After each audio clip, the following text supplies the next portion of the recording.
Olá, bom dia a todas e a todos. Eu sou Maria Paula de Andrade e estarei nessa manhã com vocês que nos acompanham pelo YouTube em mais um evento da Associação Nacional das Defensoras e Defensores Públicos, a ANADEP. Você sabia que mais de 82% da população brasileira é potencial usuária dos serviços da Defensoria Pública? A Defensoria Pública é a instituição prevista na Constituição Federal que garante acesso à justiça para pessoas em situações de vulnerabilidades ou que não podem pagar por um advogado ou advogada particular. Em 2020, com o avanço da pandemia da Covid-19, as defensorias públicas dos estados e distrital somaram mais de 14 milhões de atendimentos em todo o país. Mas mesmo sendo essencial e possuindo alta demanda, a Defensoria ainda não consegue estar presente em todo o Brasil. E é sobre isso que vamos debater hoje, no lançamento do segundo mapa das Defensorias Públicas Estaduais e Distrital no Brasil. Então, eu convido a você que nos acompanha pelo YouTube a enviar seu comentário, sua pergunta, que a equipe da ANADEP me auxiliará para que esse debate seja o mais interessante possível, né? E aqui nos estúdios em Brasília estão comigo para falar sobre essa pesquisa a presidenta da ANADEP, Rivana Ricarte. Bom dia, Rivana. Obrigada pela sua presença. Bom dia, Maria Paula. A Ruth Imanishi, pesquisadora do IPEA e coordenadora do MAPA. Bom dia, Ruth. Maria Paula. Obrigada pela presença. Bom dia a todos. E também nos acompanham nesse lançamento virtualmente o senhor Fabiano, o senador Fabiano. O senador Fabiano Contarato, o deputado Alessandro Molon, o pesquisador do IPEA, Salvador Viana, o coordenador de estudos sobre Estado e Democracia do IPEA, Alexandre Cunha, e o coordenador do Atlas do Estado Brasileiro, Félix Lopes. Muito obrigada pela presença dos senhores.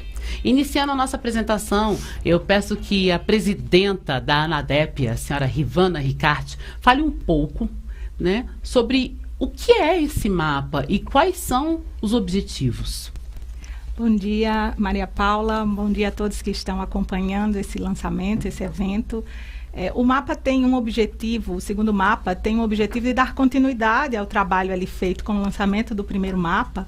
Ali em 2013, a pergunta que não queria calar é para onde a Defensoria tinha que caminhar, onde a Defensoria precisava estar presente. Muitos trabalhos legislativos vieram a partir dos dados daquele primeiro mapa publicado, e isso muito auxiliou ao crescimento da Defensoria Pública. A gente compreende que esse segundo mapa é tanto uma maneira de prestar contas desse desenvolvimento, do trabalho feito até aqui, como também essas perguntas iniciadas ali em 2013 continuam vivas, para onde a Defensoria Pública precisa crescer. Então, a gente compreende que esse material é um material que serve de norte para o trabalho do gestor da Defensoria Pública, para o trabalho do Executivo, para o trabalho do Parlamento, para esse olhar para a Defensoria Pública. Obrigada, Rivana. Muito importante, a gente vê a importância da Defensoria Pública, né? Então, agora eu quero falar com o deputado Alessandro Molon, ele que é deputado em 2014. O senhor, deputado, foi um dos autores da PEC da Defensoria Pública para todos, né? E trabalhou muito para sua aprovação. Deputado, o que o senhor pode nos falar, assim, um pouco de onde surgiu essa visão, né, do parlamento em querer fortalecer e interiorizar a Defensoria Pública e como tem sido este trabalho em defesa da instituição? Bom dia, Maria Paula. Bom dia a todos que participam desse importante evento. A doutora Rivana, a doutora Ruth, o senador Contarato, o doutor Salvador, o doutor Alexandre, o doutor Félix. É um grande prazer estar com vocês, tratando desse tema que é um tema fundamental para, num país em que ainda nega tantos direitos ao seu povo, fazer avançar esse que é um direito fundamental, o direito de acesso à justiça, o direito de poder reclamar os seus direitos na justiça. E para isso é fundamental que as pessoas que não podem pagar um advogado tenham a garantia da prestação desse serviço pela Defensoria Pública. No meu estado, o estado do Rio de Janeiro, a Defensoria Pública é um grande orgulho para a gente, e ela foi instalada há muitos anos e ela consegue atender milhões de pessoas. Mas há lugares do Brasil em que isso ainda não se tornou realidade. Então essa foi a motivação da então proposta de emenda constitucional que eu subscrevi com outros 2 colegas e que nasceu dessa luta da Defensoria para garantir acesso à justiça para os brasileiros. Eu tenho um grande orgulho de ter sido coautor dessa PEC e eu tenho um grande orgulho de ser defensor da Defensoria. Defender a Defensoria Pública no Parlamento significa, sobretudo, um sinal de compromisso com aqueles a quem a Defensoria atende, aos mais necessitados, aos mais carentes, aqueles que têm grandes dificuldades para garantir os seus direitos, e a Defensoria é uma peça fundamental para isso. Por isso eu estou muito feliz de estar aqui com vocês, embora lamentando ainda que aquilo que a gente previu na emenda constitucional ainda não tenha se tornado realidade. Nós temos muita luta pela frente. Obrigada, deputado. Muito obrigada pela sua participação. Eu chamo agora o senador Fabiano Contarato. O senador Fabiano, no seu mandato, ele vem se destacando em defesa das minorias. Qual a importância, senador, que o senhor vê hoje no trabalho desempenhado pelas defensoras e defensores públicos no país, né? E o que pode ser feito também para ampliar esse trabalho?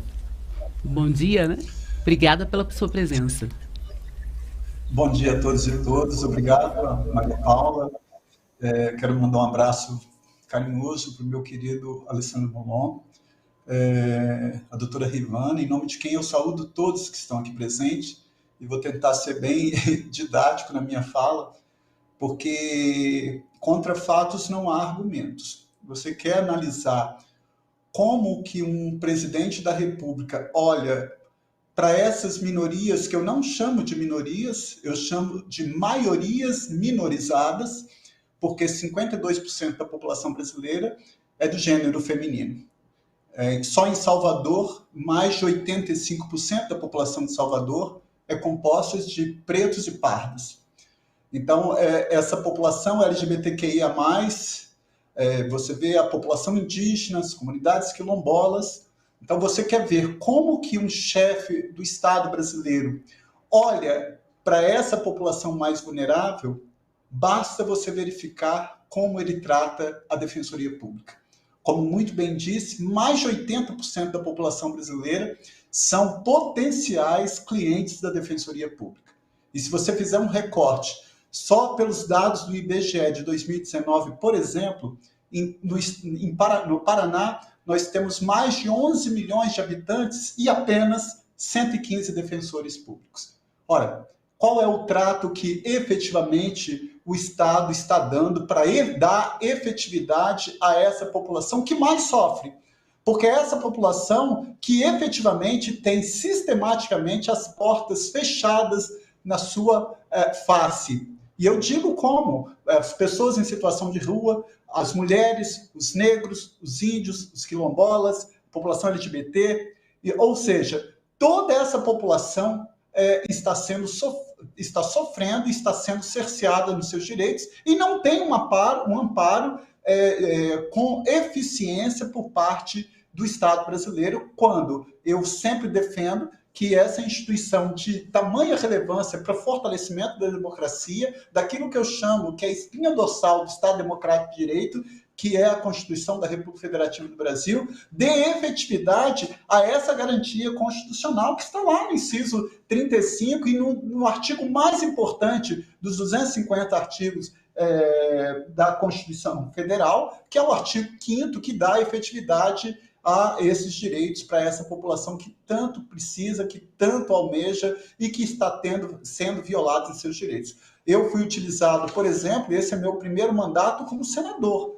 mas eu sou delegado de polícia há 27 anos e fui usado pelo Estado para agir de forma contundente contra pobres, afrodescendentes e semi-analfabetos, porque o Estado criminaliza a pobreza, porque o Estado criminaliza a cor da pele.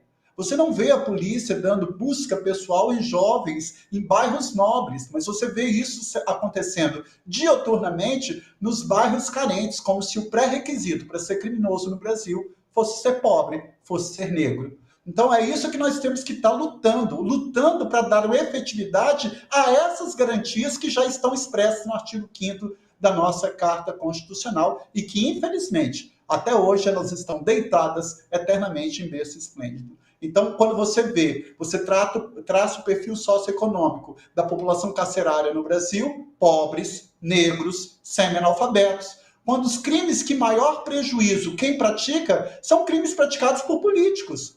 Porque quando você verifica em um governo desviando verba da saúde, ele está matando milhões de pessoas, ele está violando uma garantia constitucional expressa no artigo 6º, corroborado com o artigo 196 da Constituição, que diz que todos temos direito à saúde. A saúde é um direito de todos e um dever do Estado. Ora, quando você vê um político desviando verba da educação, ele está matando o sonho de milhões de jovens, que está no artigo 6º da Constituição, que todos temos direito a uma educação pública de qualidade. E, infelizmente, essa não é a realidade no Brasil, quando só na educação básica nós temos 93% das escolas que não têm laboratório de ciências, 73% não tem biblioteca, não tem acessibilidade, não tem quadro esportivo. Daí a importância de nós estarmos defendendo, lutando para uma defensoria pública muito mais eficiente, mais atuante. E para isso, nós temos que valorizar esses profissionais, dando uma qualificação adequada, tendo um efetivo e condições. Eu não posso achar razoável que no Paraná, como eu falei, tem 11 milhões de habitantes para 115 defensores, quando se você analisa o número de juízes no Brasil, no total você tem aí 6 mil defensores para 18 mil juízes, sem falar o número de promotores de justiça. Quer ver como que o Estado avalia, olha para essa população vulnerável, olha como ele trata a defensoria pública. Infelizmente, e aqui só para concluir esse desabafo, porque eu sou um apaixonado pela Defensoria Pública, eu fui estagiário da Defensoria Pública com muito orgulho, e aqui eu quero fazer, e não se sintam, por favor, menosprezados os defensores públicos, mesmo porque eu me sinto um defensor público. Eu lembro que quando no banco da faculdade, Maria Paula, na conversa de alunos do curso de Direito, muitos falavam assim, eu quero ser juiz, eu quero ser promotor, eu quero ser procurador. Eu falava assim, eu quero ser defensor público. Aí eles falavam, Contarato, você é pobre até nisso. Eu falava, meu Deus, porque na época a defensoria pública ainda não tinha aquele status que adquiriu com a Constituição Federal, mas eu falava, meu Deus, eu tenho um olhar muito mais humanizador, é humanizar a dor, ter a empatia de se colocar na dor do outro, e eu não me importo de ser rotulado por isso, porque defender a defensoria pública é defender os pobres, as mulheres, os negros, os índios, as pessoas em situação de rua, as pessoas que vivem com HIV, as pessoas que não podem doar sangue pela sua orientação sexual, as pessoas que estão aí vilipendiadas em seus direitos elementares no que diz a dignidade da pessoa humana. Então, eu sou um eterno defensor e eu quero colocar o meu mandato à disposição da Defensoria Pública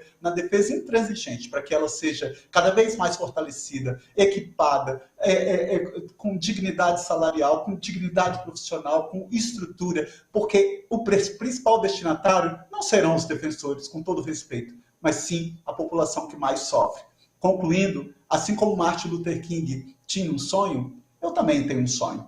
Eu sonho um dia em que eu não vou ser julgado por minha orientação sexual. Eu sonho um dia em que meus filhos não serão julgados por serem negros. Minha irmã não será julgada por ser mulher e nem meu pai por ser idoso. Eu sonho um dia em que eu estarei num debate aqui com vocês falando, olha, eu tenho muito orgulho de viver no Estado Democrático de Direito, no qual a premissa de que todos somos iguais perante a lei efetivamente agora ganhou vida no Estado brasileiro. Um forte abraço, contem comigo incondicionalmente na defesa da Defensoria Pública.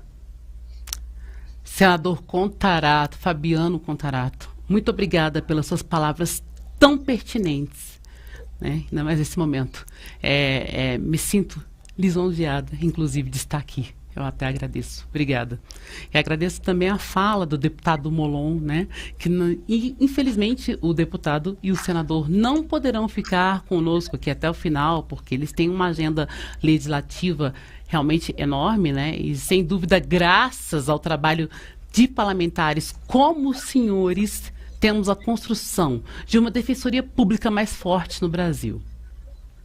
E agora eu peço licença para a produção aqui exibir aqui no telão a reportagem que foi veiculada ontem, segunda-feira, no Jornal Hoje da TV Globo sobre o mapa. Vamos conferir? Que dobrou durante a pandemia em alguns estados brasileiros. Mas tem um estudo inédito da Associação Nacional dos Defensores Públicos que mostra que 58 milhões de brasileiros não têm acesso a esse atendimento de assistência jurídica gratuita. Gabriela, de apenas 6 meses, nasceu com um problema no coração. E a fila para cirurgia num hospital público do Pará tinha quase 500 crianças. Eu fiz alguns exames particulares e estava piorando. O coração dela estava crescendo, estava dando água no pulmão dela. Depois falaram que não era prioridade, que ela podia esperar. Gabriel recorreu a um defensor público e conseguiu provar na justiça que o caso da filha era sim prioritário. Ela foi operada na semana passada. E ela tá bem? Tá bem, graças a Deus. Acho que hoje ela recebe até a alta já do hospital. A defensoria é muito boa, funcionou de uma tal maneira para mim. Sou muito grato. A defensoria pública é um direito de quem não pode pagar um advogado, previsto pela Constituição Federal, mas ainda não existe na maior parte do país. Segundo o levantamento da Associação Nacional das Defensoras e Defensores Públicos, só 42% das comarcas, que são as unidades de atuação da Justiça, têm defensoria pública instalada. É o que mostra este mapa. Em toda a parte mais clara, não há atendimento. Pelas contas da associação, o Brasil tem hoje 6.235 defensores públicos. Precisaria de mais 4.700. Sem eles, ainda é preciso escolher quem será ou não defendido. Com a falta de defensor público, precisa ter sempre uma decisão da gestão estratégica ali de onde colocar esse defensor, onde alocar e o que atender. Então, onde dizer que é mais ou menos importante? A alimentação de uma criança é tão importante quanto a liberdade, que é tão importante quanto o direito a uma saúde, né, a um leito, e esse atendimento de qualidade ser prestado também. A falta de uma defesa formal e qualificada pode significar a perda da liberdade para muita gente e agravar ainda mais a situação nas prisões brasileiras. Mas essa é só uma parte do problema. A parcela da população que pode precisar de defesa contra a injustiça e não encontrar é muito mais ampla. Geralmente, quem é mais prejudicado é a população de baixa renda, que mora na periferia ou longe dos grandes centros urbanos. Geralmente, uma população que já é atingida pela falta de serviços públicos, precisa eventualmente da defensoria para conseguir garantir esses direitos dela e acaba não tendo nem o serviço e nem o acesso à defensoria para poder se defender. Na falta de um defensor público, o Estado deve pagar um advogado, mas só para processos já em andamento. O que a gente trabalha é com a conscientização dos governos executivos, né, dos governos estaduais, mostrando o benefício que é, inclusive a economia para o Estado, ter defensoria pública, porque não tendo defensoria pública, a assistência é feita de maneira ativa pelo Estado, que gera ainda mais gasto na manutenção de advogados nomeados especificamente para um processo, para um ato. A gente tenta demonstrar isso para mostrar para os governos executivos, né, para os governos dos estados, a necessidade desse avanço. Rivana, muito interessante essa reportagem que mostrou bem a realidade do dia a dia das defensorias públicas e dos dados do mapa. O primeiro mapa ele foi publicado em 2013 e agora, 8 anos depois, a ANADEP e o IPEA publicaram o segundo mapa. Você, enquanto presidenta da ANADEP, pode falar sobre a principal evolução alcançada e sobre a atual déficit da instituição nos estados? Claro, Maria Paula. Eu queria novamente agradecer, primeiro aqui, né, o senador, a participação do senador Contarato e do deputado Molon, que acho que trazem muito esse retrato, né, assim, do que é essa luta e para quem, né, para quem que a gente está trabalhando pelo fortalecimento da Defensoria Pública. Eu acho que está aqui na tela também um infográfico que a gente gerou com os dados mais relevantes aí, né? Eu sei que a gente não vai estar falando dele, mas até para dar o gostinho de quem está assistindo, né, buscar o material do mapa, o material está de excelente qualidade, o trabalho do IPEA sempre se superando aí, e o infográfico traz, né, uma leitura muito clara destes dados principais, Maria Paula. Eu acho que de 2013 para cá, a gente tem o que comemorar também, a gente tem um avanço significativo. Em 2013, a Defensoria estava praticamente presente ali em 28% das comarcas. Hoje, né, os dados da pesquisa apontam este avanço aí para a Defensoria estar presente em 42% das comarcas. É claro que isso são dados a se comemorar. Mas 42% indica aí mais de 50% sem a presença da Defensoria Pública. Então, mais de 50% das comarcas no Brasil, a população não tem esse direito a acesso à justiça, porque é isso que a Defensoria Pública faz, né? É dar esse passo inicial da pessoa em busca, né, da sua proteção de direitos, em busca do acesso à justiça. Outros dados que são muito importantes trazidos aí, que a gente vê a partir da pesquisa, e é claro que, como toda pesquisa, os dados são vivos, né? Assim, a pesquisa é isso, e ainda mais quando a gente pensa em pesquisa de números, de aumento de defensores públicos, a gente comemora cada concurso feito, cada nomeação realizada, mas hoje a gente verifica aí mais de 6.235 defensoras e defensores públicos, o que representa também, de 2013 para cá, um aumento de 33% nesse número de defensoras e defensores. Ali em 2013 éramos 4.500, então assim, houve um aumento também a ser comemorado, né? E nisso aí, até muito coincidente com o que o senador falou sobre a maioria da população brasileira ser formada por mulheres, isso também é refletido na Defensoria Pública, em que a gente tem, Maria Paula, 52% de defensoras na carreira, né, de defensoras públicas. Então, dentre as instituições do sistema de justiça, a Defensoria Pública é aquela que tem mais mulheres. Mas esse número que a gente revela, né, como um número aí de 6.235 é também, como bem frisado ali com o senador e também como a gente traz no infográfico, é muito diferente ainda do número das carreiras dos outros sistemas de justiça. E é isso que a gente aponta como pontos negativos nesse déficit, né? O número de promotores ali do Ministério Público no âmbito dos estados é um pouco mais de 10 mil, né? Da magistratura, também ali, como a gente vê no mapa, mais de 12 mil só da magistratura estadual, né? O senador Contarato falou do número geral da magistratura, mas só na magistratura estadual. Então, você vê que era necessário a gente ter pelo menos mais 4.700 defensoras e defensores públicos para atender essa população. Ainda mais quando a gente vê o diagnóstico do Ministério da Justiça, que aponta que seria necessário, né, ou seja, um sonho aí a ser alcançado, seria um defensor público para atender um grupo de 15 mil pessoas, o que já parece para muitos muito, né, um defensor para atender esse grupo de 15 mil. Mas esse é o dado que a gente trabalha com o Ministério da Justiça, um dado de 2015, e isso aí está longe. Em muitos estados esse déficit é muito maior, né? Eu chamo aqui a atenção para os dados do Paraná, né, em que um defensor público está aí para atender mais de 84 mil pessoas. Então, assim, são dados que assustam, né? Assim, assustam de ver como a população precisa, como a Defensoria Pública precisa crescer para atingir isso. São Paulo, para chamar a atenção aí do estado mais populoso, a gente tem também um defensor público para cada 42 mil, um grupo, né, de 42 mil pessoas.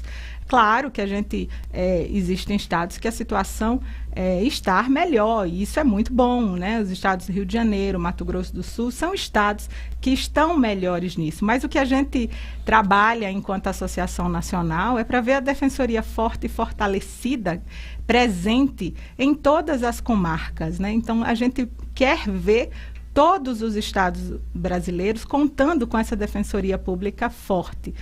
Hoje a gente diz, né, eu sempre costumo dizer, a gente tem hoje defensoria pública presente em todos os estados, o que também não tinha, né, o que a gente também não tinha ali no estudo de 2013, né, o último estado a ter defensoria pública, o Amapá, apenas em 2019. Então, a gente tem coisas a comemorar, mas esse mapa e essa pesquisa do IPEA, né, em parceria com a ANADEP, mostra que a gente precisa avançar muito ainda para ter um país em que a população seja valorizada e que seja reconhecida o direito ao acesso à justiça de todas e todos. Porque buscar esse fortalecimento, como bem frisou o senador Contarato, não é um fortalecimento para a defensora e para o defensor público, é um fortalecimento para a população, é um fortalecimento para o Brasil, é um fortalecimento para a nossa democracia.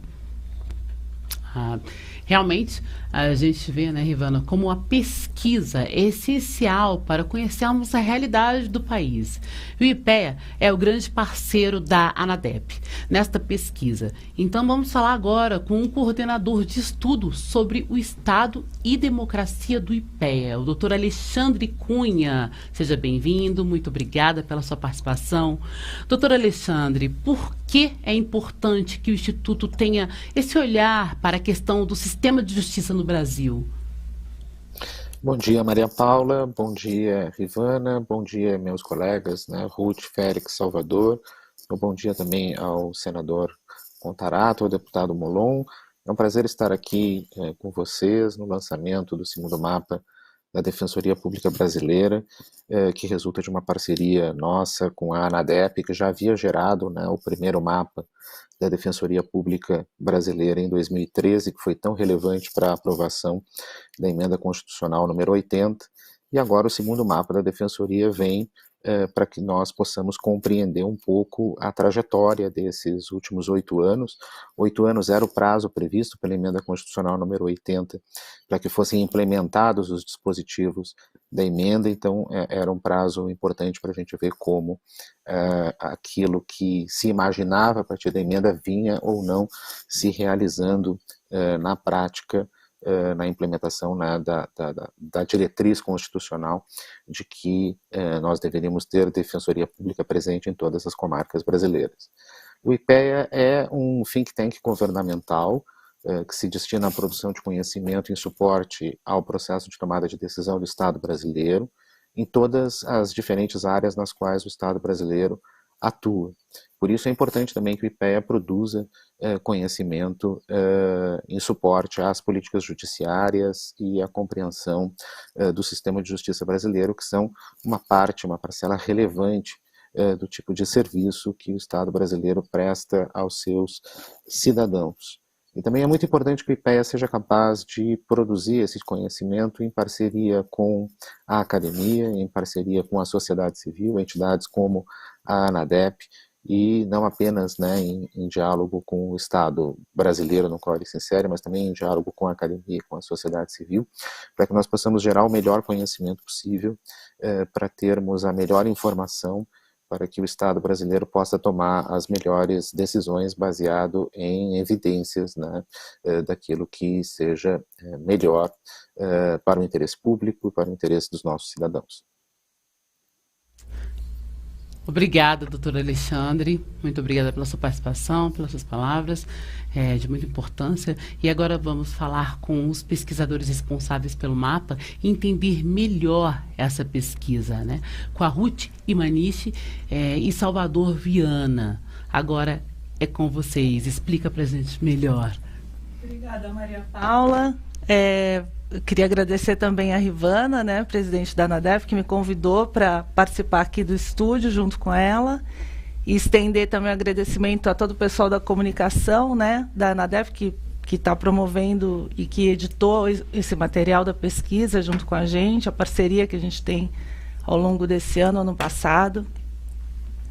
Eu vou dividir a minha apresentação com o Salvador, e algumas pessoas já falaram várias coisas que eu pensei em falar, então eu vou saltar um pouco, ser mais... resumir um pouco a apresentação. Então, queria apresentar em primeiro lugar a equipe, né? Uma equipe de vários pesquisadores do IPEA que trabalham com temas correlatos às áreas da Defensoria Pública, né? Com acesso à justiça, direitos humanos, direitos sociais, etc. A gente tem um pessoal que trabalhou, fez a parte cartográfica, né? E o pessoal do Atlas do Estado Brasileiro, que fez um mapa digital a partir do nosso material. Daniel, né, que fez a articulação, que foi a ele que chegou a demanda, né, a proposta de fazer o primeiro e o segundo mapa, né, da Defensoria. Não vou citar todos, né, nominalmente, mas estão todos aqui nessa tela, né.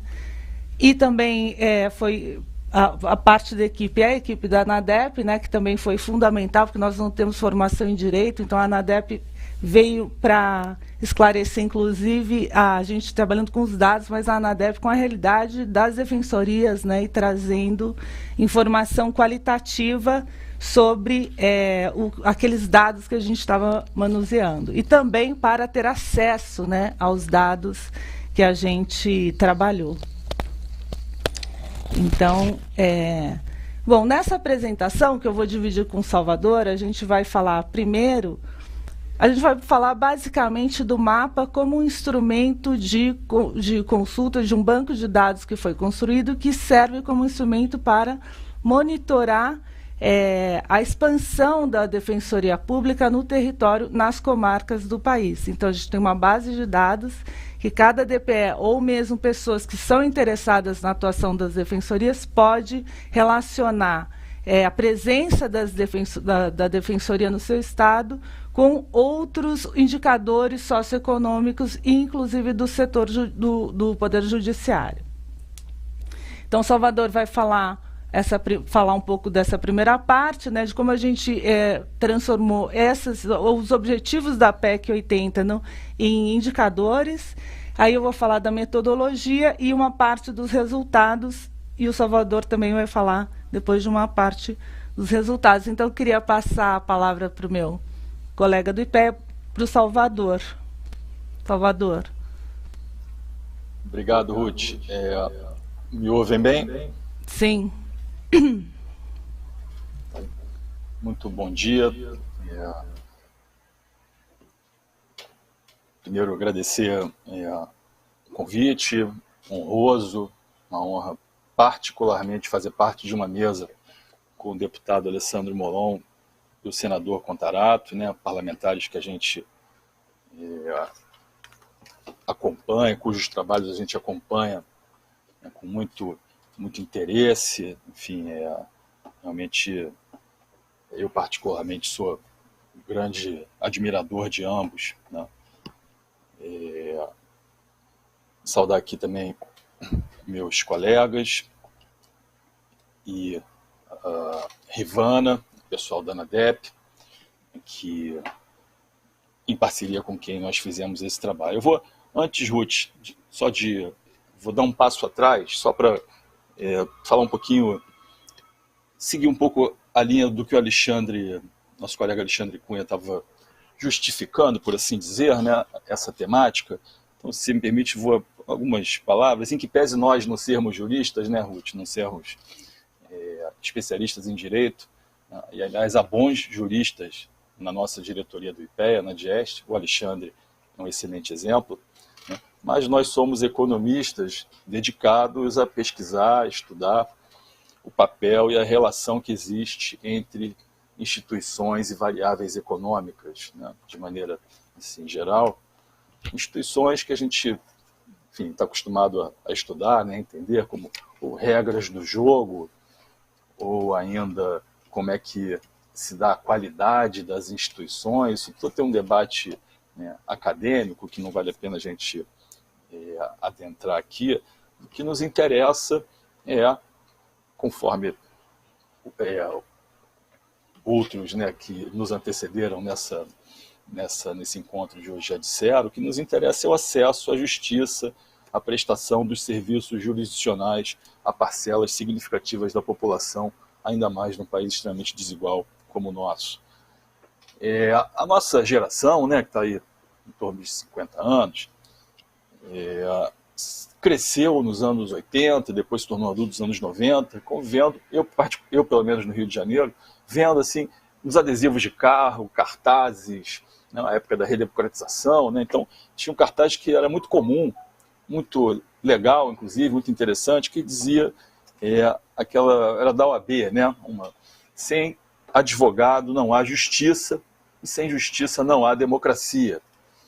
Isso é uma grande verdade, né, um aforismo extremamente verdadeiro, que nos informa que, portanto, há dois aspectos fundamentais que as instituições de acesso à justiça, as instituições judiciárias, né, e a defensoria é uma peça-chave, conforme eu falei, ainda mais num país tão desigual como o nosso, e como o deputado Molon enfatizou, né, são dois aspectos em que essas instituições se refletem, né? A democracia política, né, eleições, liberdades individuais, por um lado, e o Estado de Direito, por outro, né? O império das leis, né? O rule of law. Né? Então, não há lei do mais forte, né? Então há mediação, os conflitos entre partes são arbitrados, são mediados. Né? Então, eu quero com isso dizer, portanto, que apesar da minha laicidade em direito e também da Ruth e de outros colegas que fazem parte da pesquisa, né, estudar e pesquisar aspectos institucionais da justiça tem toda a relevância, né, seja em qual aspecto quisermos enfatizar. A nossa contribuição, portanto, nossa enquanto pesquisadores do IPEA, foi especificamente investigar, tal como o primeiro mapa havia feito 8 anos atrás, né, e como tentamos fazer em uma outra pesquisa específica da Defensoria Pública do Rio de Janeiro há coisa de uns 3, 4 anos, nossa contribuição foi, portanto, investigar onde estão alocados, dadas certas hipóteses, os defensores e as defensoras públicas, e, portanto, como se dá essa relação entre essa oferta de defensores e de defensoras, né, oferta entre aspas, né, e a demanda, também entre aspas, representada pelo público-alvo potencial dos serviços jurisdicionais prestados, né, pelas defensorias estaduais no Brasil.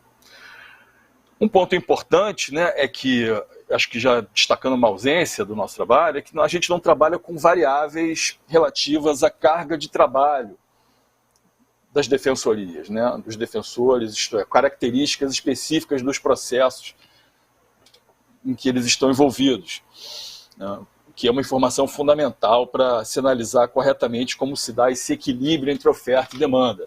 Tá? De todo modo, é preciso, e aí analisando esse quadro que está aí na tela, encerrando esse meu parênteses, essa minha digressão inicial, que é vaga a definição tal como é posta na lei, né? Então, o número de defensores será proporcional à efetiva demanda pelo serviço da defensoria e à respectiva população. O que tem de objetivo aí é a proporcionalidade em relação à população, isto é, quanto mais populosa for determinada comarca, né, maior deve ser a quantidade, o quantitativo de defensores ali. Porém, isso deve obedecer também o que está sendo dito como efetiva demanda, né? E essa definição do que é efetiva demanda depende, evidentemente, da carga de trabalho, e aí vai depender, portanto, de situações relativas à criminalidade ou a conflitos fundiários, uma série de variáveis que determina essa efetiva demanda. Então, na minha opinião, é inclusive bom que seja relativamente vago esse texto, porque dá aos corpos de defensores espalhados pelo país essa possibilidade também de avaliar quais casos são, enfim, isso se dá de maneira, é forçoso dizer, de maneira relativamente subjetiva, né? Tá? Pode passar aí, Ruth. Não sei quem está controlando aí.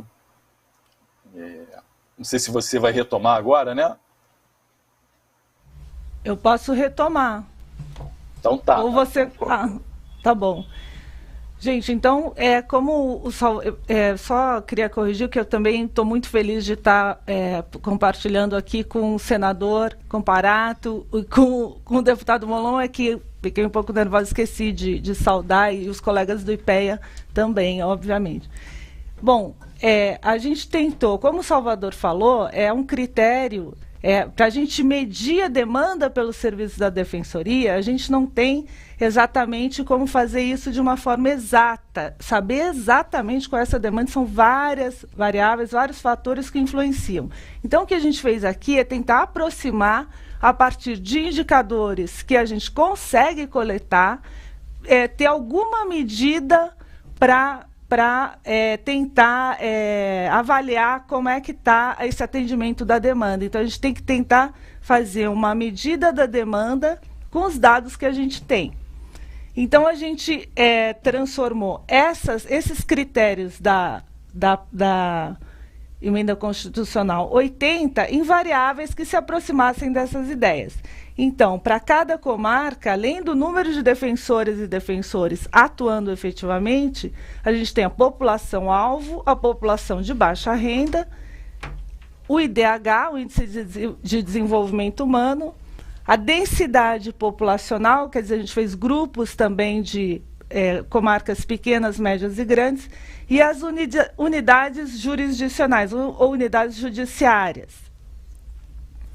Então, para tentar fazer uma medida desses objetivos, né, da Emenda Constitucional 80, atender a todas as unidades jurisdicionais, proporcionalidade entre o número de defensores e a demanda por seus serviços e a população, priorizar as regiões com piores indicadores socioeconômicos, aí a gente usa o IDH, e priorizar as áreas de maior população, porque também nas grandes comarcas se concentram, né, as atividades judiciárias, o judiciário está a sede, né, os tribunais, etc., estão todos nas cidades grandes.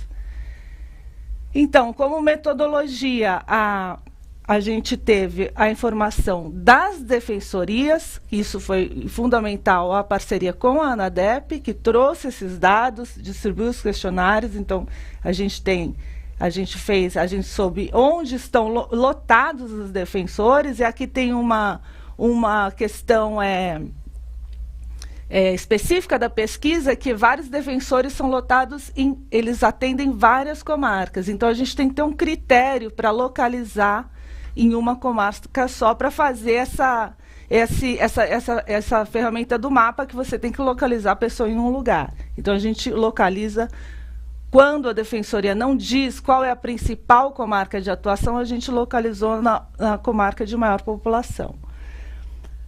O mapa em si, os polígonos das comarcas, que são conjuntos de municípios, a gente usou a base do Conselho Nacional de Justiça, do CNJ, que nos forneceu, já forneceu em 2013 e forneceu novamente.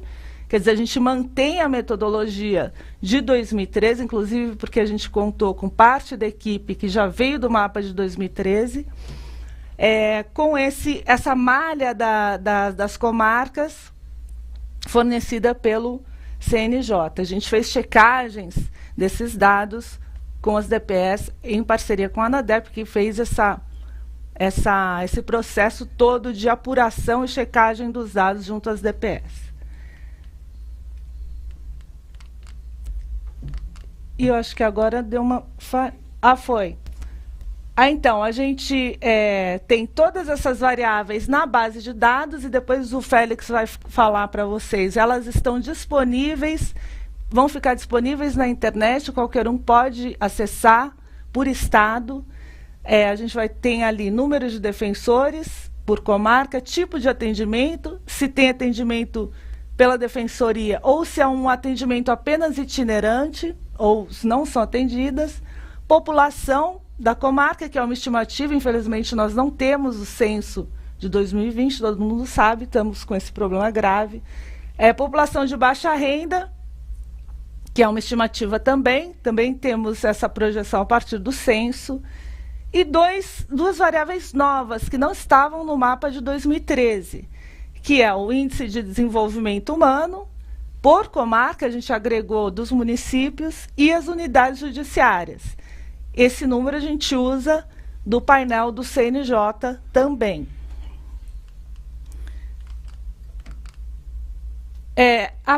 Com essas variáveis, nós calculamos 2 indicadores de cobertura das DPEs, um de cobertura populacional, relacionando o número de defensores com a população de baixa renda por comarca, e tendo em mente essa meta de 1 por 10 mil ou 1 por 15 mil.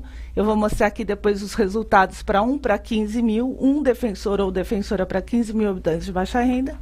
E também o indicador de cobertura do Poder Judiciário, que esse é um indicador novo. A gente está explorando esses dados novos, a gente está arriscando, né, usá-los, estamos sujeitos à crítica também, de acrescentar mais esse dado, porque a gente via que nas comarcas grandes, muitas vezes dava a impressão de que o atendimento era bom, porque tinha muitos defensores lotados, mas o Poder Judiciário é muito concentrado nas capitais. Então, quando a gente vê por unidade judiciária, esse equilíbrio a gente vê que não existe.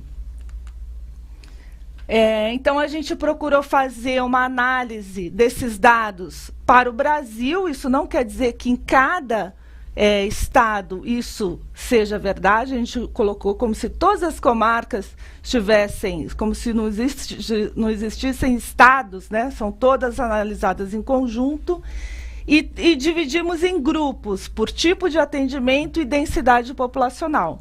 Então, fizemos uma análise exploratória desses dados, dos nossos resultados, dos indicadores, observando esses grupos, como é que se comporta o déficit ou a falta, escassez relativa de defensores, em grupos de comarcas separadas por tipo de atendimento e densidade populacional, ou seja, comarcas pequenas, médias e grandes.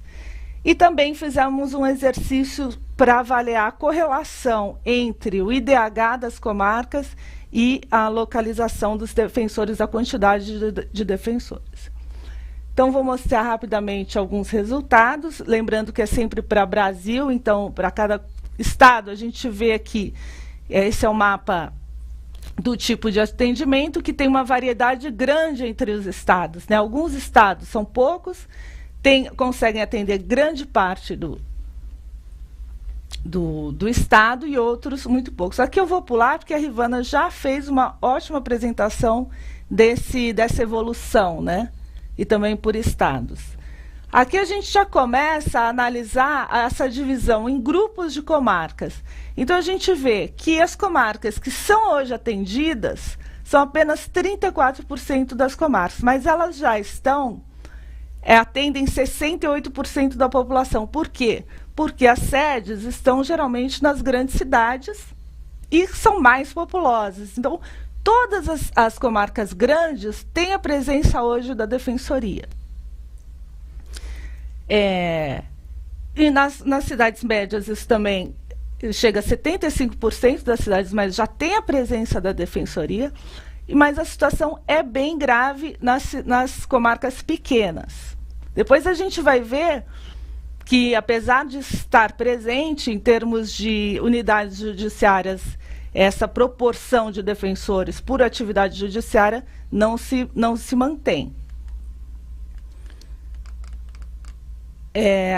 Tem um número residual, né, de comarcas que só tem atendimento itinerante, são, em geral, pequenas comarcas. E depois, aqui, desculpa que caiu um quadrinho aqui, mas, na verdade, as comarcas pequenas, elas são, na maioria, quer dizer, as comarcas que não são atendidas pela Defensoria Pública, hoje são, na maioria, pequenas comarcas, quase 70%. Então, os resultados que a gente tem agora com relação à distribuição dos defensores com relação à população de baixa renda, a gente vê que, por tipo de atendimento, o atendimento está mais amplo, está mais abrangente. Quando a gente vê pela população, essa relação já fica pior. Algumas comarcas são atendidas, mas o número de defensores está muito abaixo do que deveria ser para atingir um para cada 15 mil. E aqui a gente fez um exercício de relacionar essas duas dimensões. O tipo de atendimento na comarca, que a gente vê no eixo da profundidade, e aqui a densidade populacional das comarcas. Então, são 9 grupos de comarcas divididas nesses 9 grupos, e a gente vê que realmente tem, do ponto de vista do indicador de cobertura da população, uma concentração do déficit, né, da falta nas comarcas pequenas. Porém, nas comarcas médias, já é o segundo grupo em termos de déficit de defensores. E são comarcas que já são atendidas, quer dizer, são atendidas, mas ainda faltam defensores. E aqui a gente vê que, aparentemente, se a gente usar só o indicador de população, esse problema não aparece nas grandes comarcas. Então, a gente tem que usar o indicador de cobertura do Poder Judiciário. Então, a gente vê aqui, a gente faz a mesma comparação visual. Esse é o mapa das comarcas por atendimento da população de baixa renda. Quando a gente vê a relação com o Poder Judiciário, a gente vê que pouquíssimas comarcas, que são o verde mais escuro, chegam no parâmetro ideal de um defensor ou defensora para cada unidade judiciária. Quase a totalidade das comarcas está aquém desse parâmetro. E se a gente faz o mesmo exercício, né, de comparar grupos de comarca por tipo de atendimento e tamanho, a gente vai ver que já aparece aqui nessa coluna aqui do meio, são comarcas que já são atendidas, mas que ainda, para você chegar naquela meta de todas as unidades judiciárias atendidas, o déficit está bem grande, inclusive nas comarcas grandes, apesar de permanecer ali aquele déficit nas pequenas. Então, se a gente comparar esses dois indicadores, a gente pode dizer o resultado dessa nossa análise, sempre exploratória, porque a gente está comparando o Brasil inteiro e tem particularidades e coisas que a gente não mediu nas variáveis que não estão aqui, como o Salvador bem colocou. A gente vê que o indicador de cobertura do Poder Judiciário, que a gente criou, ele domina essa distribuição aqui, quando você pensa nas comarcas que já são atendidas. Ela atende, se você buscasse essa meta do Poder Judiciário, você atenderia tanto esse parâmetro de 1 para 1, quanto de 1 para 15 mil para a população de baixa renda. Isso nas comarcas que já são atendidas. Nas que ainda não são atendidas, aí sim é a relação entre o número de defensores e o IDH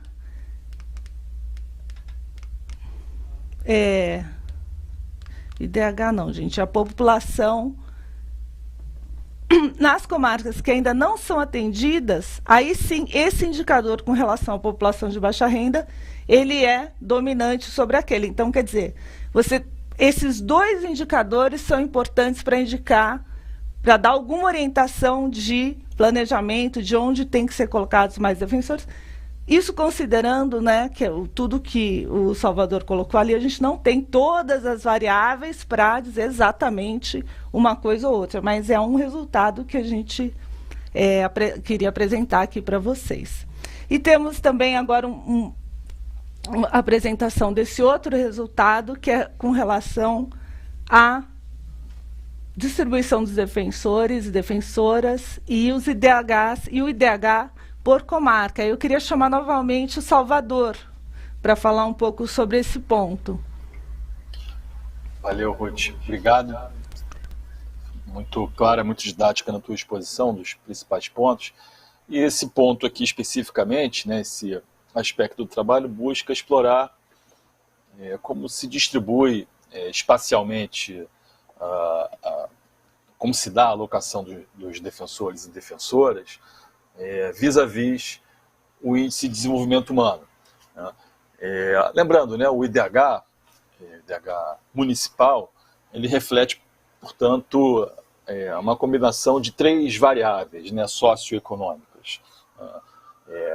A renda, a expectativa de vida e a escolaridade, né, o nível de educação. Então, é um indicador que tenta sair apenas, né, do aspecto do rendimento, da renda individual, e abarcando essas duas dimensões, né, uma dimensão ligada à saúde e a outra à educação, né, essas variáveis decisivas, né, na formação do indivíduo, e, portanto, é mais abrangente do que apenas a renda por habitante. Cada ponto desse gráfico, portanto, nesse gráfico que bota, né, em 2 dimensões, né, no eixo vertical, a escassez de defensores, né, melhor dizendo, a taxa de defensores por 100 mil habitantes, e no eixo horizontal, os IDHs. Então, cada pontinho aí é uma comarca. E o que está... na verdade, estou vendo aqui a reta, né? E cada pontinho é uma comarca, e o que todas esse diagrama está dizendo, quando você o analisa, a concentração desses pontos, ela permite a identificação de um padrão, uma tendência, que é expressa nessa reta que está um pouco apagada, né? Na verdade, esse gráfico ele não exclui as comarcas com 0 defensores, o que polui um pouco a visualização, mas de todo modo, ele que se depreende desse gráfico é que é uma relação positiva entre IDH e a taxa de defensores por 100 mil habitantes. Isto é, quanto mais desenvolvida a comarca, desenvolvida no sentido de renda por habitante, de escolaridade média e de expectativa de vida, maior tende a ser a quantidade de defensores nessa comarca, o que não é exatamente, enfim, o objetivo fundamental alocativo no planejamento de longo prazo dessa instituição, né?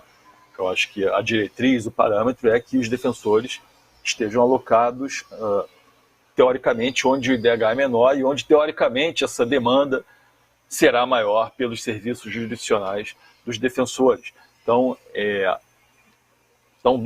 uma questão fundamental é que esse gráfico ele não permite estabelecer uma relação de causalidade. Tá? Então, não é dizer que o defensor ou a defensora, por algum motivo, preferiria estar numa cidade mais desenvolvida. Não é isso que você está dizendo. Está dizendo que tem uma correlação que é mais visível no gráfico que exclui as comarcas com 0 defensor, que não é o caso desse aí, mas tudo bem. Enfim, essa correlação existe, e o planejamento de longo prazo da alocação de defensores e defensores, no sentido de atender às demandas por serviços jurisdicionais da população, deve observar esse critério, esse parâmetro, né, de direcionar, tentar alocar esses defensores e defensores nessas localidades em que, teoricamente, a demanda será maior. Te devolvo, Ruth.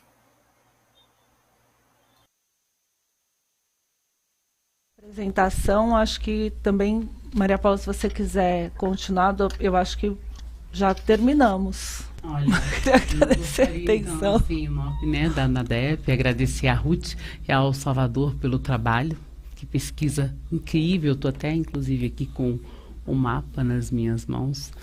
Muito bonito, muito bem feito, né? Parabéns pelo trabalho de vocês, né? E para quem não sabe, o segundo mapa das defensorias públicas estaduais e distrital no Brasil será atualizado periodicamente em ferramenta digital criada pelo IPEA, o portal Atlas do Estado. E por falar sobre essa novidade, então eu gostaria de ouvir o responsável por essa ferramenta. Então, Félix Lopes, cadê você?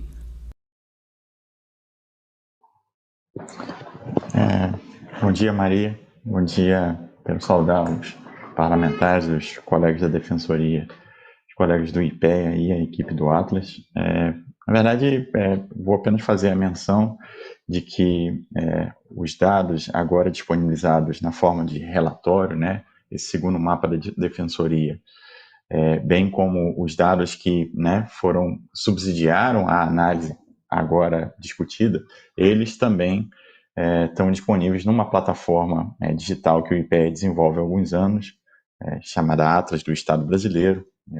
O interessado pode buscar na internet e vai encontrar o hiperlink. E ao disponibilizar o dado nessa plataforma, os dados das defensorias públicas estaduais e distrital, o que se produz digamos, um potencial mais amplo de incorporação e atualização desses novos dados. Então, agora, a expectativa é que, periodicamente, novas informações, atualizando as configurações, o perfil das defensorias e a atuação, possa entrar de modo regular na plataforma e manter a informação atualizada. Além disso, ao estar disponível no ambiente do Atlas do Estado, esses dados eles se casam com centenas de outros dados que nós temos desenvolvidos sobre a atuação do Estado brasileiro, a organização do quadro de pessoal, as organizações do Estado e as políticas públicas, de modo que o usuário também pode, havendo interesse, começar a dar passos adicionais na exploração das informações, explorar em maior detalhe aspectos do funcionamento das defensorias, inclusive incorporando outras variáveis, por exemplo, tais ou similares a essa do Índice de Desenvolvimento Humano. O próprio IPEA disponibiliza várias dessas plataformas. Então, acho que ao disponibilizar a informação lá, a gente combina essas duas coisas, que são atualização permanente, difusão da informação, a possibilidade do usuário também realizar novas consultas e pesquisas, o que vem a ser algo muito importante, na medida em que você também apoia dentro do IPEA e fora dele novas investigações sobre o tema das defensorias, esse tema tão central como a gente viu. A gente está permitindo que o tema possa estar mais presente na discussão pública e informações mais balizadas, mais fundamentadas em dados possam amparar um bom debate público visando fortalecer as defensorias. Então eu convido todos e todas que estão nos assistindo ou eventualmente possam ver esse vídeo, que consultem o ambiente do Atlas do Estado Brasileiro, as informações em particular das defensorias e, por que não, outras informações que também dão conta do funcionamento do Estado brasileiro. Muito obrigado. Obrigada pela sua participação. Bom, estamos nos encaminhando para o fim do nosso evento, né? E eu gostaria de agradecer as participações que tivemos online do deputado Alessandro Molon, do senador Fabiano Contarato, que representaram essa luta do parlamento em defesa da Defensoria Pública. Os representantes do IPEA, o Salvador Viana, Alexandre Cunha e Félix Lopes. E agora vamos fazer perguntas que chegaram durante a transmissão pelo chat para as nossas participantes aqui no estúdio, né? Aqui eu já agradeço a participação da Rivana, da Ruth. A nossa primeira pergunta é da Basília Rodrigues. Ela é jornalista, repórter da CNN Brasil, né? E ela fala: a ANADEP e o IPEA têm uma previsão do tempo que levaria para que o Brasil atingisse o número ideal de defensores públicos. Na visão da ANADEP, o que pode ser feito para que todas as pessoas em situação de vulnerabilidade tenham acesso à justiça gratuita? Quais devem ser os próximos passos? Então, na verdade, são 3 perguntas aqui, né, em uma só, né? Ela fala assim, né, na visão da ANADEP, o que pode ser feito, quais são os próximos passos. É com vocês. Maria Paula, eu queria agradecer agora aqui nessa primeira oportunidade, né, a fala aqui da Ruth, de Salvador, do Alexandre, do Félix, né, de todos aqui do IPEA, por esse trabalho, como você mostrou, né, primoroso aqui, a publicação, a toda a equipe de comunicação da ANADEP, e agradecer a participação aí pelo chat, né, no YouTube, a Basília, especialmente aí pelo envio, né, dessa pergunta, né. Então é muito bom saber, né, que a gente está com jornalistas acompanhando isso, porque a gente sabe que precisa divulgar. A pergunta da Basília, eu diria que parte de uma necessidade de uma eterna consciência constitucional dos atores políticos, né? Não há como pensar em avanço se a gente pensa em subfinanciamento da instituição. Então, a gente não consegue avançar se a gente não tem orçamento para a instituição, orçamento digno, né, de qualidade, então, em que a gente possa, a partir disso, fazer com que o gestor da instituição planeje, né, e olhe para esses dados riquíssimos trazidos, né, pelo IPEA, nessas análises, principalmente de onde está a população que mais precisa e que a gente precisa, então, ter defensora e defensor ali. Ali em 2014, quando saiu a PEC, Maria Paula, é claro que era o sonho de cada defensora e cada defensor público era que no próximo ano, né, com o prazo encerrado aí dos 8 anos da PEC, a gente tivesse aí uma presença da defensoria, ainda que não chegasse aos 100%, mas que a gente pudesse ter aí uma presença de uns 80% do Brasil com defensoras e defensores públicos. Essa não foi a realidade, né? E essa realidade foi impactada, claro, né, como eu falo, por esse subfinanciamento orçamentário, isso é uma realidade. Aconteceram também, depois de 2014 para cá, algumas outras emendas constitucionais que amarram, né, o orçamento, uma redução mesmo de investimentos em direitos sociais, e isso também implica, então, claramente, numa não opção por um investimento na Defensoria Pública, né, pelos gestores aí do Executivo. E então, eu diria, quando que a gente pode pensar que isso vai ser atingido? Eu digo, por vontade, eu posso lhe afirmar, de cada defensor e defensor público, era que isso acontecesse até o fim, né, dessa PEC, até o fim, então, aí em junho do próximo ano. Mas a realidade é que o trabalho que tem que ser feito é um trabalho de conscientização dos atores políticos, conscientização constitucional desses atores políticos, para que compreendam que esse investimento na Defensoria Pública é um investimento para uma melhoria desses dados apontados, que o IPEA aponta, né, que o IBGE aponta, dados sociais do Brasil. Se a gente quer melhorar o país, melhorar os indicadores sociais do país, é preciso que a gente faça opções de investimento no país, né? E seria isso que eu poderia dizer aqui a Basília. Não sei se a Ruth tem alguma coisa aqui para... tem alguma coisa também Eu concordo, né, com o que a Rivana falou. Eu acho que o que da parte dessa pesquisa, né, a gente trazer dados, eu acho que a ideia é exatamente essa, fazer as pessoas verem, né, terem conhecimento do que está acontecendo, e até para os gestores públicos, como a Rivana colocou, se o governo já tem que pagar advogados, né, para fazer esse serviço, quer dizer, a expansão das defensorias do ponto de vista do gasto, parece que não é uma questão, né, quer dizer, já tem essa obrigação. E a expansão das políticas sociais, eu acho que a Defensoria tem realmente um papel bastante importante. A gente vê em vários setores, como o direito à habitação, com aluguel social, que passa muito pelas defensorias, a questão do acesso à creche em alguns estados, direitos humanos também, em vários episódios, o papel da Defensoria é fundamental. Então, eu acho que a Defensoria tem um papel bastante importante na garantia, né, dos direitos, não só garantia dos direitos humanos num sentido mais amplo, né, quer dizer, direitos sociais, direito à saúde, educação, direito à moradia e vários outros. Então, eu acho que é um investimento, né. A gente tem mais uma pergunta aqui da Ana Carolina, ela que é jornalista, repórter aqui da TV Band de Brasília. Seja bem-vinda, Ana Carolina. Ela fala: o estado de Goiás tem o segundo pior índice de defensores no país. O primeiro defensor público para atender a cada grupo de 69.788 mil pessoas. Essa falta de defensor faz a população procurar um município mais próximo para ser atendido, né? Então, Brasília, sua vizinha, tem uma situação diferente e positiva. O DF acaba absorvendo alguma demanda? Isso acaba sobrecarregando a demanda ordinária?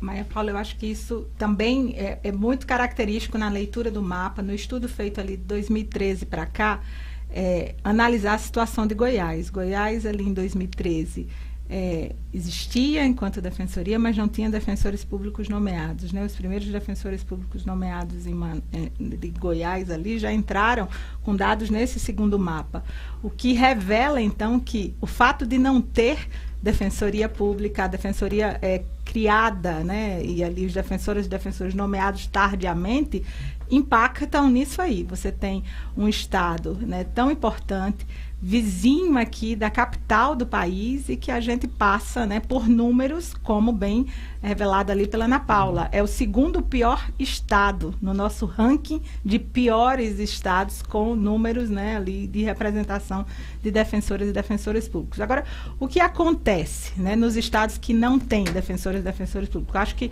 vale aqui fazer também uma explicação para quem está, né, assistindo. A Ruth, o Salvador tocaram sobre isso, sobre atendimento que é feito na defensoria pública por itinerância, né? Assim, o que é isso, então?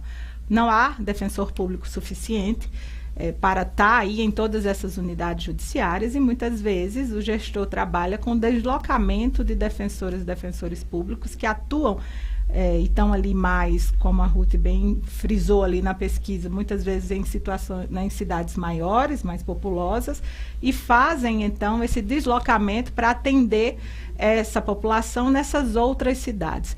Esse atendimento é bom?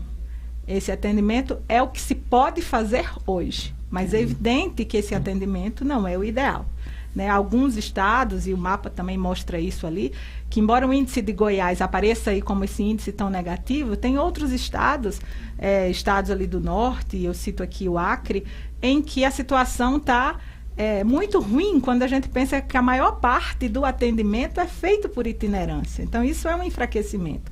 E aí eu remoto a Goiás aqui. Se Goiás não tem o número suficiente, né, de defensoras e defensores públicos, acaba esse atendimento sendo feito desta maneira mais precária, por itinerância, ou acontecendo isso que você narrou, que está aí na pergunta da Ana Paula. As pessoas Ana Carolina, vindo buscar atendimento no entorno, né, de Brasília. E o que é que acontece? É possível ou não? As defensorias, o Brasil é um estado federado, então as defensorias têm as suas competências de atuação dentro daquele estado. Então, um defensor não pode atender alguém de outro estado. O que acontece na realidade aqui do DF, nesse entorno, é muitas vezes, infelizmente, as pessoas acabam buscando comprovantes de residência ali, de familiares que moram dentro do Distrito Federal, para buscar esse acesso à justiça a partir do Distrito Federal. É claro que isso gera uma sobrecarga de trabalho também, né, para os defensores do Distrito Federal.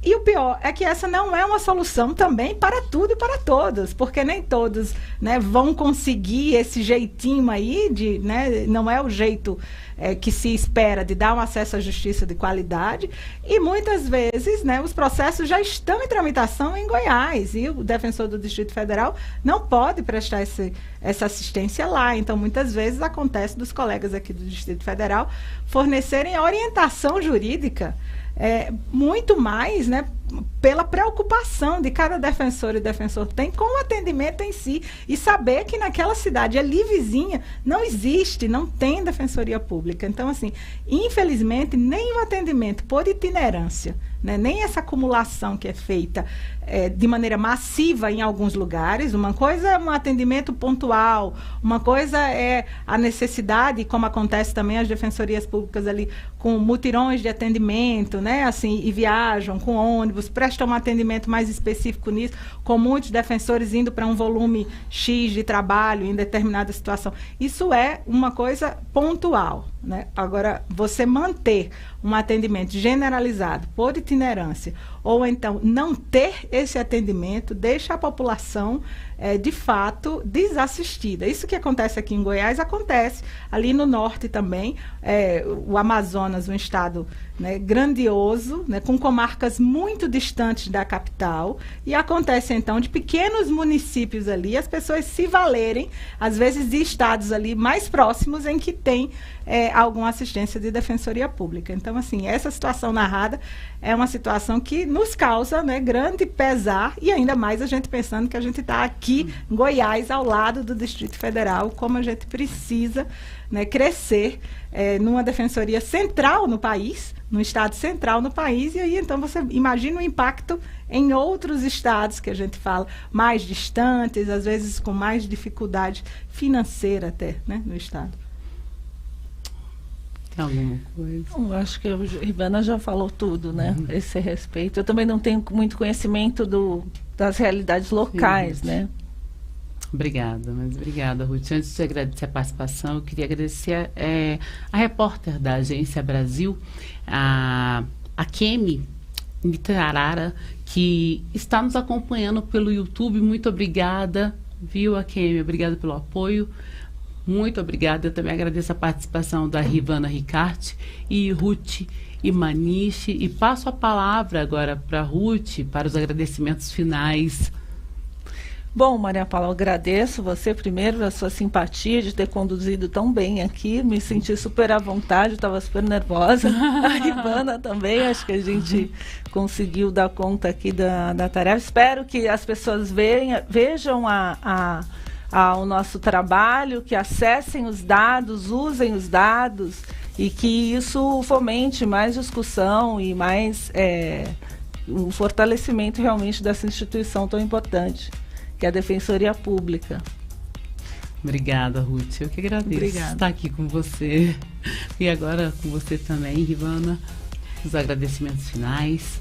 Eu queria também agradecer, Maria Paula, a você pela condução, agradecer aqui a minha parceira de estudo, a Ruth, agradecer aqui quem está aqui conosco até o final na tela, né? O Salvador, o Alexandre, o Félix. Pela presença, pela contribuição, não só hoje, mas muito mais nesse trabalho que vem sendo desenvolvido ali, né, há 2 anos nisso. Então, assim, esses bastidores para a gente ter hoje esse lançamento final, né? Agradeço a toda a equipe da ANADEP, a nossa pequena grande equipe, a todas as presidentas e presidentes das associações nos estados, porque sei que esse material é um material que vai auxiliar o trabalho de cada presidenta, de cada presidente, junto aí nos seus governos estaduais, em busca, né, de alcançar esse fortalecimento da Defensoria Pública. A ANADEP entrega esse trabalho não achando que aqui é um trabalho, é a conclusão do trabalho, muito pelo contrário, é o início de uma nova etapa desse trabalho, que é esse trabalho de exploração desses dados e de transformar esses dados aqui numa busca de realização, né, da Defensoria Pública. Então, muito obrigada a todas e a todos que estão assistindo também pelo YouTube.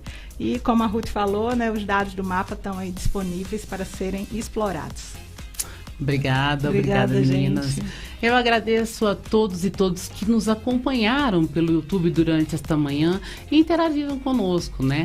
Lembro que para ter acesso ao mapa, basta acessar www.anadep.org.br ou acessar direto ao QR Code que aparece aqui na tela. É isso, muito obrigada, um bom dia a todos e todas e muita saúde.